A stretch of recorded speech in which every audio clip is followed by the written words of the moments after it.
Hello, guys. Welcome to another episode of the e-commerce lab by Ecomcy, the place for everything related to Amazon, FBA, Parallel, and e-commerce. My name is Vincenzo Toscano, founder and CEO of Ecomcy, and today we have another special guest. Actually, second time now on our podcast. His name is Neil, and he's the CEO of Voltage Holdings, where they specialize on everything that's to do with really understanding how to scale brands on Amazon. They have acquired a series of brands, and throughout that expertise, a lot of the things I'm going to be discussing today in the episode is about what is working, what is not working, how some SaaS solutions out there combined with AI is really changing the game, and how you need to be on top of this. If not, your competition is definitely gonna eat from your business. So Neil, welcome to the show. How you doing? I'm good. Thanks for having me on. Thank you, man. Pleasure to have you Yeah. again for second time. Woohoo. Very excited. So, for those that might not know you, just give us a brief introduction about you and Yeah. the company, and let's go from there. Sure, man. Well, I've been in the e-commerce game for quite a long time, about 18 years now, specifically in the private label branding side since around 2012. Basically, I'm public school trained and dropped out of college. So take this interview for what it's worth. But we manage brands across multiple channels, everything from Amazon to TikTok to Shopify to even retail. We've got over 20 million in management now, companies we own or directly control ownership and management of. So when we talk about the things today, hopefully that we get into the weeds on, I'm talking to you as an actual seller in the trenches today with operations that are managing and growing brands. And then I help a few people along who want to join me in my mentoring and discipleship, which is pretty limited. It's an interview process and stuff. And then I take some people and help them explode their brands as well and help them get the growth and scale necessary to exit, because we're also in acquisitions. So we kind of build that business to the end, and we are not an aggregator per se, because I'm looking for very targeted strategic brands, typically 10 to 20 to 50 million in size, than an e-commerce business. And we look to grow those with folks within 5 to 7 years, and then look for acquisitions of those companies within my group as we help them train and build. So I become the beginning and the end. So I just want people to kind of understand a little bit what's different about Voltage maybe than the world of outside. So I keep very busy in the operations. So a lot of people don't even know who I am, which is fine. I prefer that to just stay busy in building the businesses. And yeah, that's me in a Awesome. nutshell, man.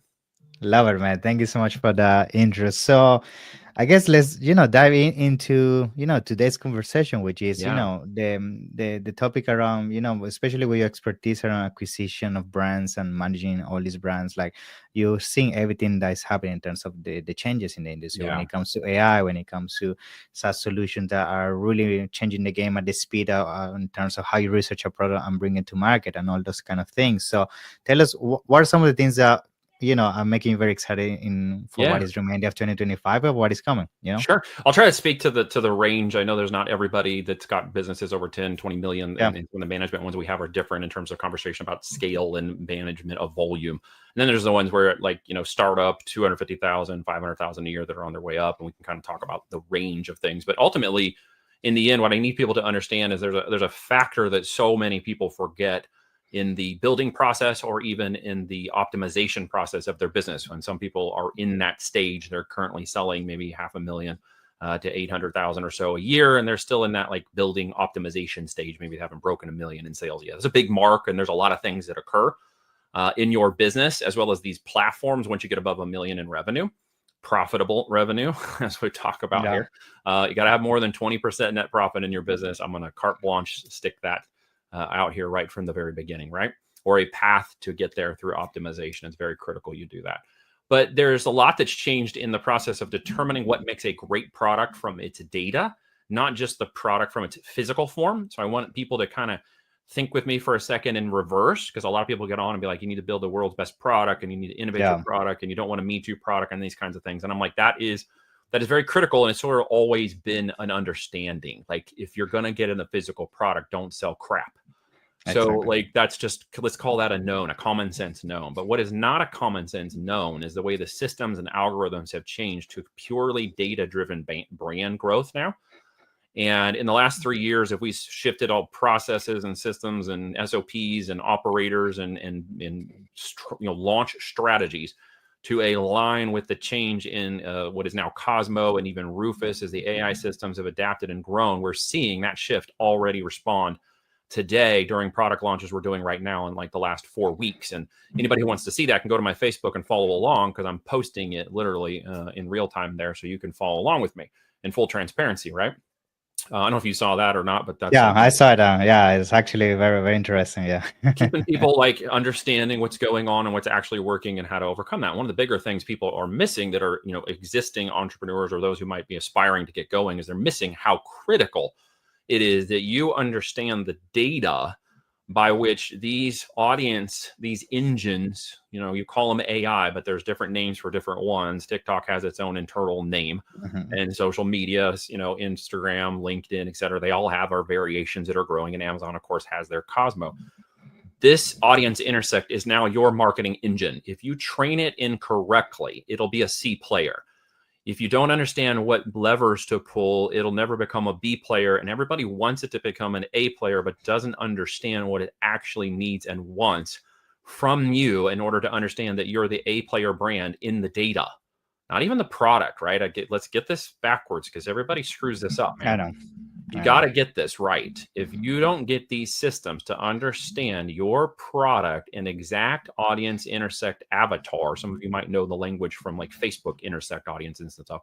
You've programmed that engine to believe something about your product that you literally will have a super difficult time changing unless you burn that ASIN and start over again. And so we've had a couple of ASINs recently that in products that were doing really well ended up with some issues. And we had one ridiculous situation with a DCMA takedown request, which was a complete attempt to hose our business. And we got it back online. Amazon was like, sorry, you're right. This is a stupid thing. You proved you own the brand, blah, blah, blah. And then 4 months later, this jerk off did it again. He's using a system he has access to as a contractor, which I'm not sure how he got access to that. And he's abusing that power. Bad actors in Amazon, right? And so he's done it again. And we went right back to Amazon. We hammered them to the wall. We got legal involved. And of course, they put it back online. We're sorry. There was a bad actor, blah, blah, blah. Well, I'm going after this guy now because he jerked around with my business twice. Yeah. But those kinds of things happen. So what we learned in that process, which was both a negative and a positive, was the impact difference of now attribution changes that have occurred with this platform. And they just recently, within the last 90 days, rolled out an attribution change within Cosmo that I don't think everybody's aware of. So hopefully you're listening to this and hear me when I say this. They moved out of a 90-day attribution window and into a 12-month attribution window. So you have to realize what happens when your ASINs get damaged from reviews or bad actors, or you stock out, or there's negative impacts in your conversion rates from a bad campaign or off Amazon traffic that didn't convert right or whatever screwed up the system, okay? That you have a very long window to prove that you're the better product. So when we ran into that problem, we made the difficult choice to pull that inventory out. We burned that ASIN and we started over again. And when we started over again, we re-optimized the listing to Cosmo standards, okay? We retrained the listing on the new standards. We got Rufus to understand exactly what it was, and that thing is shot through the roof. Relaunch. I know. Right? I know. Right. So you may find people that some of the times the optimizations of your business are a little more dramatic than you're willing to accept through, conversion change hacks, change your listing, change your image, change your copy, change this thing, retweak this thing, optimize. You can pull every lever on that brand did you ever heard from every growth hack from 10, 12 years of experience, whatever, and you will find it will not change fast enough because the attribution window has changed. Yeah.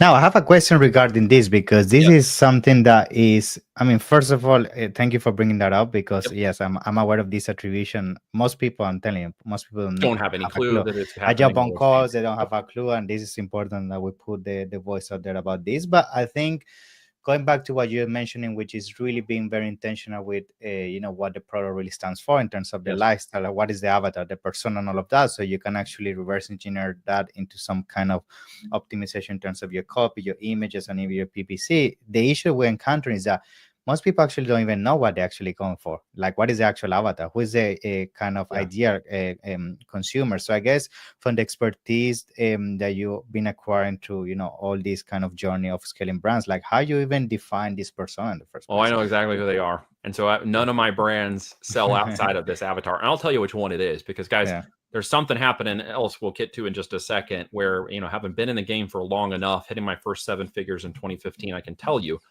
that I'm seeing a change in the business, the opportunities with Cosmo, and the way that the tariffs have negatively impacted about 30% of the market that's fallen out, that we're seeing huge opportunity. Okay. So in response to the levers and the metrics, what you're finding is that the intent or customer intent for that data is the most important factor to determining that the audience in engine, okay, what is known as Cosmo, understands very clearly the definition of the avatar that you have in order to ensure that it aligns with the greatest demand on Amazon. And I will tell you that the greatest demand on Amazon is spending $69 in average order value. Thus, if you have a $29 product, guess what happens? Depends on what happened, right? You are not in line with the mainstream image engine that is Amazon. You're also suffering in profitability at $5 to $7 in net profit per unit, and you will not overtake my brands. You're just not. And there's a whole lot of us who figure this out over the last 10 years. And so if you're going to try to compete in this market at the opportunity cost of entry, you're going to have to change the model by which you understand the business. And then you're going to have to adapt your brand to now elevate to that model. And then, of course, your profitability and upside potential will now be in a line with what is literally the mass amount of traffic moving through that business. And it is right in the center. And here's where it's at. Women 27 to 40. I don't sell any product outside of women 27 to 40. They are the 80% of the buyers. They are the highest conversion metric. They've already done their questions, comments, pre-perceived notions, and information gathering long before they reach the platform. And when they see our product and it aligns exactly with 3 benefit structured statements that are tied, hear me when I say this, tied to customer intent language that matches a customer need that I have discovered in my years, and we put it into our platform, this customer need, there's 103,000 customer needs. You and I both know there are millions, if not billions, of keyword opportunities, and they've taken this entire engine of data and condensed it down to 103,000 customer needs. And I know which each of those needs are, and those needs are defined by the intent of that audience, women 27 to 40, and what they're willing to purchase or intended to purchase before they even know what it is. And when you get in line with those 3 things that they intend to think, your listing is purely optimized with Cosmo. And here's a pro tip that so many people screw around with. Ready? Do not start ads on your account for the first 10 to 21 days. I know it's hard to resist that urge to start advertising on your platform. Here is something else we discovered along with the attribution differences and the customer need intent that this engine is driving towards. And that is the attribution change in the window has changed the way the data from the algorithm looks and ranks at your product. And I know a lot of people are going to go, well, where's your source? Prove this. I have a lot of experience and a lot of brands running right now that tell me exactly what's happening, right? There's no white paper on this, so I can't reference it. But the end result is this attribution has changed the way the algorithm ranks the initial first 20 to 30 days of your product. And if you do not optimize to Cosmo's intent engine with a customer need specific intent of your listing, top down, completely optimized all the way through, you're not going to get the rankability without paying for it. And if you don't discover you're starting to rank and influence impressions, clicks, and even sales in that first 10 to 21 days of letting the listing mature inside of this engine and let the algo determine how your product looks and ranks. When you add PPC, guess what it does? It's burned your ASINs. It's burned them. From now on, you have to pay for that traffic. And the moment you start backing down your traffic or trying to optimize your 30% ACoS, which is a total straw man argument in the space of Amazon, by the way. I know. And you start to, try to tweak that, what you're going to find is your sales start to dip off the backside. And you're like, what the heck? So now I got to keep my ad spend up and I have to keep spending more to stay where I'm at. Well, you have literally forced the engine to say, I'm willing to pay for that data you would have given me organically. And we're happy to take your money because we're going to be the most profitable online advertising engine by the end of 2026, which is what they have told us, right? Yes. You guys are feeding that machine a lot of money. You don't need to do that. So listen, you have to get right with the engine from the very beginning when that ASIN goes live. You have to let the Cosmo engine help understand what your product is about from the very beginning. And you have to see the impressions, clicks, and even sales returning organically okay, before you put on one campaign. You mess Yeah. that up and you have to restart the whole thing. I don't think everybody understands that, man. Yeah, I think to double down on that, I think the mistake is like a lot of times when people launch the products on Amazon, they have the perception that, oh, I'm gonna have time along the way to optimize and make it better. So I'm just gonna start with what I have and bootstrap along the way. But what they don't understand is what you just explained, which is once you start building a negative history towards a specific niche and how customers perceive your product in the first place, then it's gonna be very difficult for you to steer the ship in the Can't right pull it back, direction. man. Once upon a time in the Yeah, A9 engine, when we got all the white papers, long time yeah, ago, before they took it all offline, they had what's called mm, an IDQ score, and that is mhm, basically gone now. The IDQ score was based on 100 on your ASIN, and then it goes down from there based on how it sees your data in this engine compared to the other products. Well, I'm just going to call it the Cosmo ranking ID because at this moment we don't know what to call it, but there's a score yeah, it's now attaching. And as it determines how close an existing audience it matches its understanding of your product and your alignment with that will determine the overall opportunity for that brand, for that product. Get that right, okay? And I got 3 launches going right now. And as I encouraged everybody, go check my Facebook. You'll see how those 3 launches are now churning $1,000, $2,000, $5,000, $7,000 a day. And we're just now moving $50 budgets to $100 budgets on those campaigns with like 30 to 35% ACOS. Our target goal is a TACOS of around 15%. And all of the metrics now align with those brands becoming 100, 500,000, a million a month in the next 24 months. It's just in the data now because yeah, the data has proven the products, are there. The product support is good. And of course, I built great products. So yeah, I'm not that concerned that people are going to be leaving negative reviews because the product is not good. It's actually really good. That was a huge component of why we spent so much time getting the product right, along with getting the data right. So it really gets down to, again, what the heck do I sell? What you need to understand is you're selling data to an AI engine now. You've got to get rid of that other thought process that's been in this business, and you got to get rid of the keyword idea process, and you got to get off the search term idea, and you got to start thinking customer need, customer intent. If you yeah. are not in line with that, you're going to miss out on a super amount of opportunity that I literally haven't seen since 2013, because those 30% of people that left opened up huge holes in markets where there are no longer a secondary good competitor to a primary brand that's currently It's a riding huge that gap. wave. Yep. And Yeah, they need a second competitor. Well, I got a whole list of those customer needs and intents with secondary competitors. And we're deploying millions of dollars this fourth quarter to go after those guys because I'm yeah, riding that slingshot. Right. And you have to look at that data and the numbers. So again, and I don't sell, just so we're clear, because people may ask this, I don't sell mm, products that are less than $50. Our products average between $100 to $500 in price mm. point.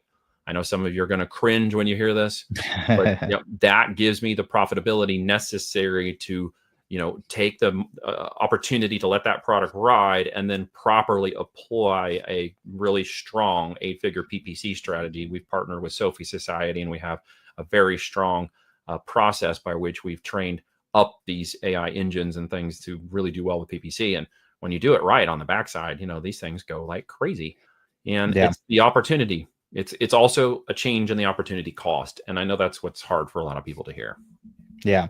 Now, I think a lot of people is hearing and watching this right now. They're definitely asking themselves, like, this is definitely something I need to take action and start moving as soon as possible when it comes As to soon as possible. executing across my brands. But a lot of people don't even know what is the first step. Like, let's be honest, people like us, we have, might have the internal tools, we have our teams, we have the resources, but some sellers, like, they might not have that luxury. So for people like, the solopreneur that's now selling on Amazon, how they can protect themselves against it. Yeah. So when you look at your product, there is a specific outcome that the engine is sort of looking from that intent on. And we can play a little game here real quick to kind of make an example of this. So if I say the words row, row, row, your mind literally can't not say the rest of the lyrics. It's literally ingrained in a common sense, common logic understanding of the lyrics of that song that we all know since our kid.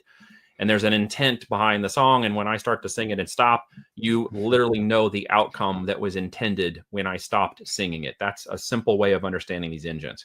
If I have a product that has a specific need, an outcome, an intent, I need to be able to tell that engine in my copy and in the reading of my images that it understands the row, row, row side, and it can go, oh, you mean in your boat?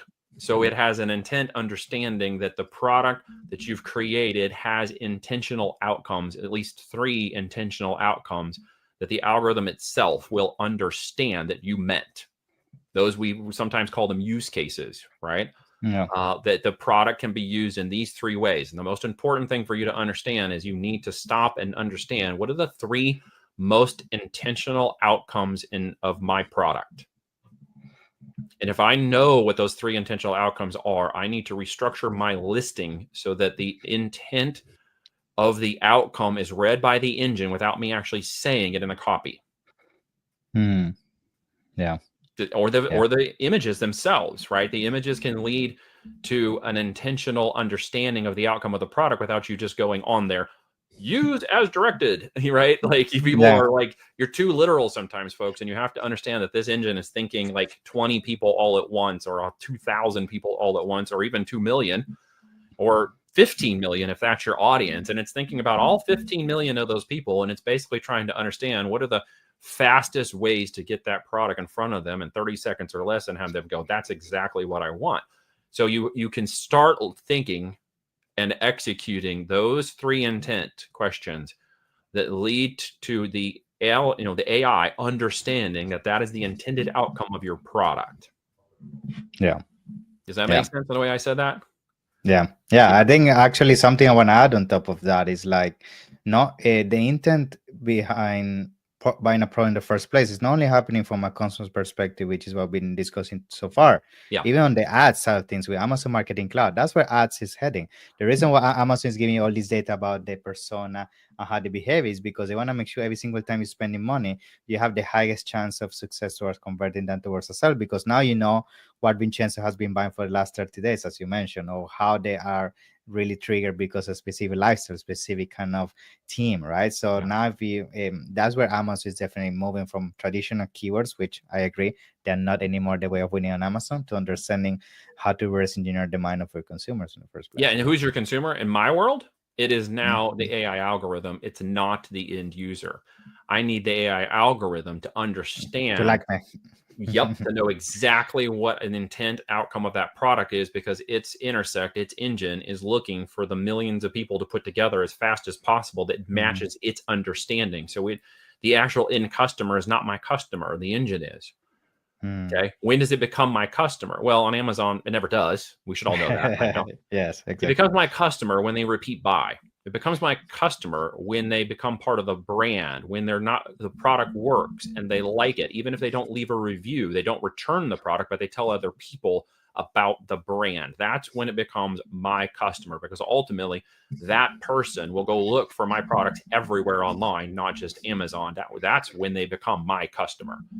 So everybody's so worried about, well, Amazon doesn't have your customers and they call it Scamazon and all this other crap. And I'm like, you don't understand the power of economics on the online world now, and how all these engines are talking to each other to basically create that halo effect everywhere they go, which is why when we have a successful product launch that looks to a test market that looks to a successful product launch, when we're going to double down on marketing and inventory to scale this product, that's when we move into another system and we go to TikTok and we look for the demand creation component to allow these systems to talk to each other so that more of the online algorithms understand that avatar that's been really pre-programmed into the Amazon infrastructure. That's the trick. We pre-program that infrastructure to understand who we are. And then as it talks to the rest of these systems, they're like, oh, got it.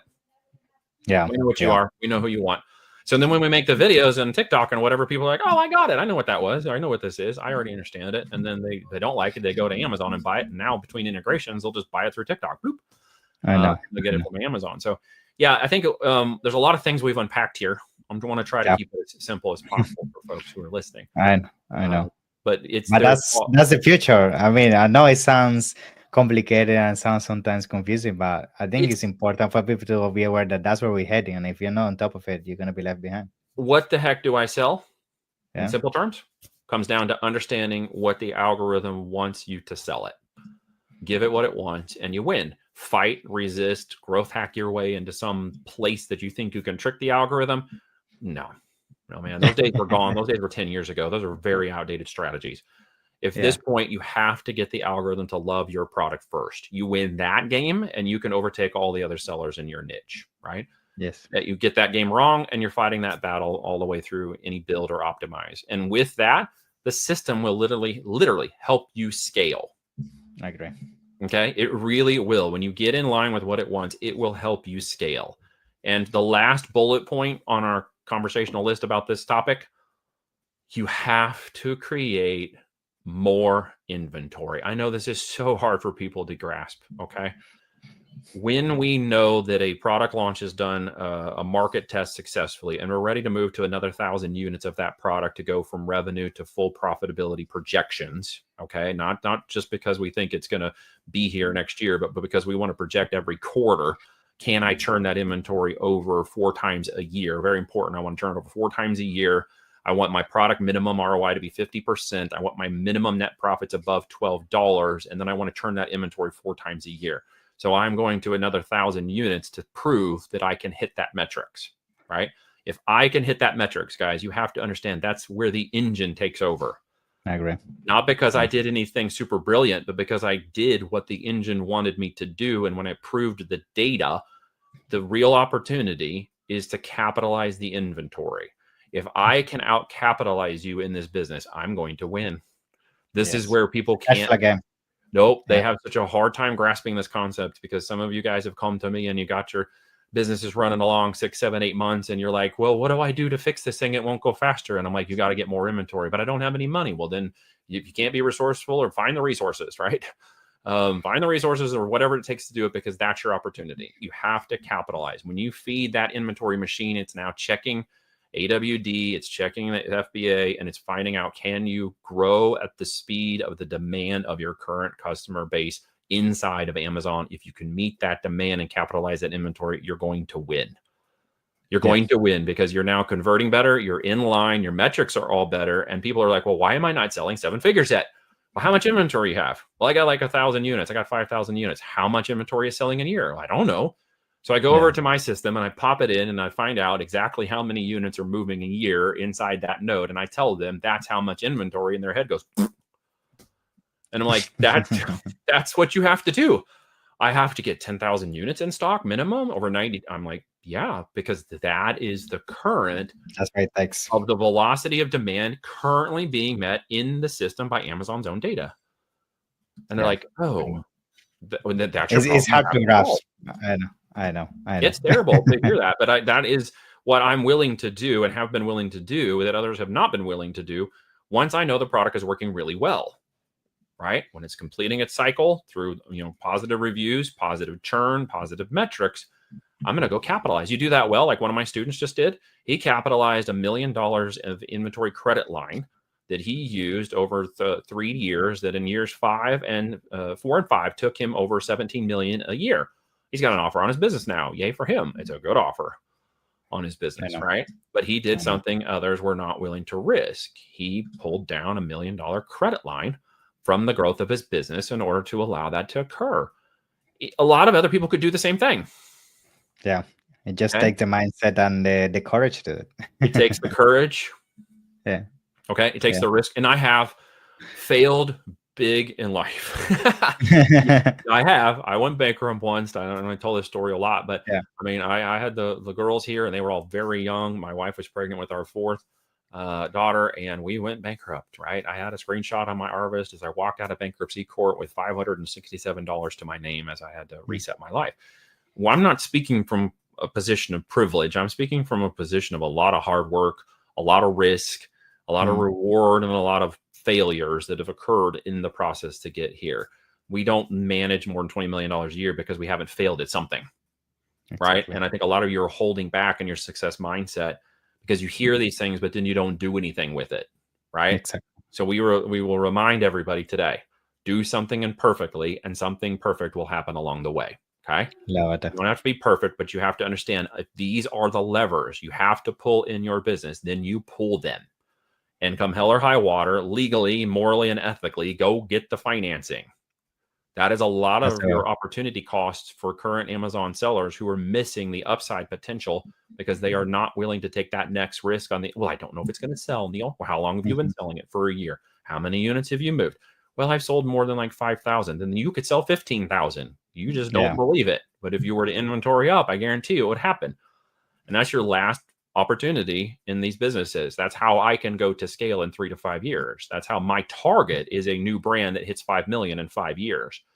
Every brand is built to exit. Every brand is started with growth and scale in mind. Every brand is set up so that it will capitalize itself in years 3 through 5 through credit lines or capitalizations in the business, because it now has the history and the upside and the potential. And then I'm taking it to an exit, which I'm also part of the exit. We have a group called Patriot Growth Capital. And in there, we are hiring and building up a veteran-based business to support veterans and their families, both in and out of the military or in transition, to give them purpose and opportunity and jobs for themselves and their family. And that's our business as a mission opportunity. As we build these companies up and help clients get them to a saleable asset, we look to acquire them. We have first right of refusal. I'm looking for a buy box. And when I hit them, they hit that buy box, we look to acquire them. We just did that with one of the client brands. We got another one coming up. It's about a $10 million a year brand. And then we just finished an acquisition on one. I'm traveling out Sunday to go say hi to the team. And as we're taking control. So yeah, this is a fun business model. I know. Yeah, no, it's amazing. I mean, I love it. Just the reality of the stress that it brings. But at the end of the day, which is what we discuss on today's episode, is if you have the right execution, the right mindset, and you know how to stay ahead of the curve, like if it's something that can be achieved. It requires hard work, like everything. It requires what we call the time, energy, attention, and money. And if you would allow me, not in any grandiose way, to shout out the book real quick and let you give 10 copies away for free. Yeah, man, let's give away 10 copies for free to anybody who's listening, because that's the strategy by which I'm explaining my execution. And we'll get you a copy of the book. There'll be I think a link and a code. That you guys can use to get 10 free copies for everybody who grabbed it. That is the output of the strategy from a build to exit. And in there are 15 chapters of resources and information and case studies that have happened, that are ongoing. And then most recently, if you go to my Facebook, just type in Neil Twal, you'll find me. You'll find out where we're currently launching these brands, so you can follow along there. And if you grab my newsletter and stuff like that, we've actually got something big coming up. Bazzano, we got a SaaS launch of our Greenlight dashboard by Cayman Intelligence Data. That's our business. We'll be launching that soon. And if anybody's on my newsletter, which is a free newsletter, we got over 10,000 Amazon folks following along there on our updates and stuff, then pretty shortly we'll have that in the market for people to go discover and build and optimize their own brands. And it's a complete platform. It's not just a product research tool. It's a fully optimized, Cosmo-driven product platform for management, building, and optimization of the products. Cool, Neil. So, I mean, thank you so much. As usual, you drop always, gold content. So, appreciate it. I'm going to leave all the information down below so people can find you. And other than that, looking forward to hopefully see you soon at one of the upcoming events. Appreciate your time, man. My pleasure, sir. Thank you for having me on. Thank you, man. A pleasure. Have a good one. Bye-bye.